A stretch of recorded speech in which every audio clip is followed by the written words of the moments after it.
Dear student, welcome to my YouTube channel.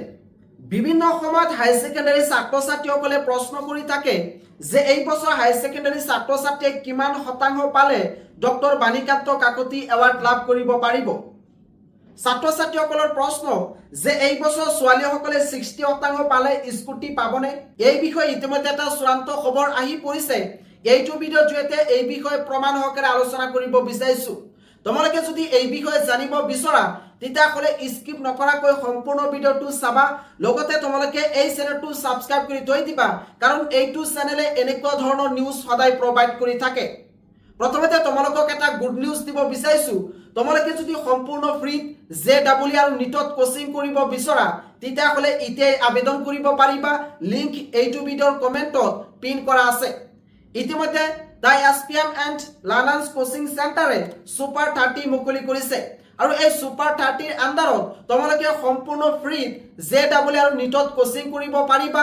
আৰু তোমালোকে যদি এই Super 30 ত সিলেক্ট হ'ব পাৰা তেতিয়াহ'লে তোমালোকৰ থকা খোৱা পঢ়া সম্পূৰ্ণ খৰচ বহন কৰিব The SPM and Lalans Coaching Center। তেতিয়াহ'লে পলম কিয়, এতিয়াই তোমালোকে আবেদন কৰা। লিংক এইটো ভিডিঅ'ৰ কমেণ্টত পিন কৰা আছে।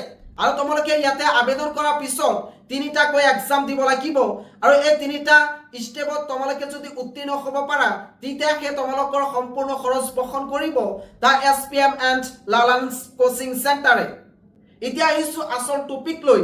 বিভিন্ন সময় ছাত্ৰ-ছাত্ৰীসকলে প্ৰশ্ন কৰি আছিল যে এই বছৰ কিমান শতাংশ পালে প্ৰজ্ঞান ভাৰতী স্কুটি স্কিমৰ আন্ডাৰত যি ডক্টৰ বাণীকান্ত কাকতি এৱাৰ্ড দিয়া হয় এই বছৰ কিমান শতাংশ পালে এই স্কুটি দিয়া হ'ব। ইতিমধ্যে অসম চৰকাৰে 2025 বৰ্ষৰ বাজেট মুকলি কৰিছে আৰু এই বাজেটত স্পষ্টকৈ উল্লেখ আছে যে এই বছৰ কিমান শতাংশ পালে স্কুটি দিব। 2024 বৰ্ষলৈকে ছোৱালীসকলে কেৱল মাত্ৰ 60% পালে স্কুটি লাভ কৰিব পাৰিছে, কিন্তু 2025 বৰ্ষত 60% পালে ছোৱালীসকলক স্কুটি প্ৰদান কৰিবনে?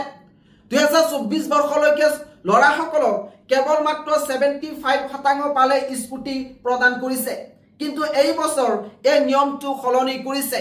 এই বছৰ লৰা আৰু ছোৱালী উভয়ৰ ক্ষেত্ৰত একেই পাৰ্চেন্টেজ ধৰি দিছে এই 2025 বৰ্ষৰ অসম বাজেটত।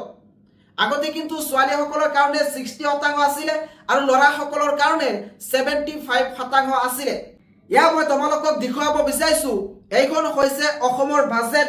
এই বাজেটত স্পষ্টকৈ ইয়াতে উল্লেখ আছে ডক্টৰ বাণীকান্ত কাকতি বঁটা হিচাপে উচ্চতৰ মাধ্যমিক শিক্ষান্ত পৰীক্ষাত 80% বা ততোধিক নম্বৰ লাভ কৰা ছাত্ৰ-ছাত্ৰীক স্কুটি প্ৰদানৰ ব্যৱস্থা কৰা হৈছে।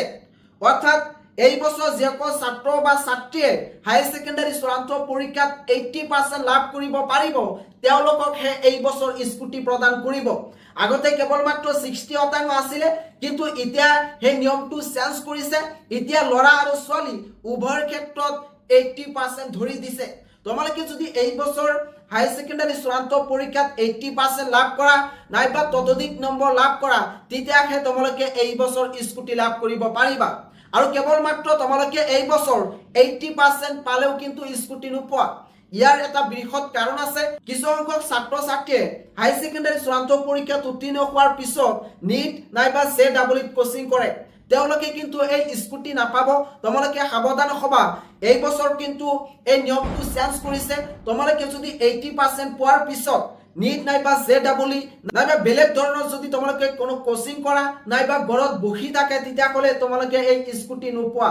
এই স্কুটিৰ বিষয়ে তোমালোকে এইটো চেনেলৰ জৰিয়তে প্ৰতি বছৰ নিচিনা এই বছৰ ধাৰাবাহিকভাৱে নিউজ পাবা। গতিকে পলম কিয়, এতিয়াই তোমালোকে এই চেনেলটো সাবস্ক্ৰাইব কৰি থৈ দিয়া।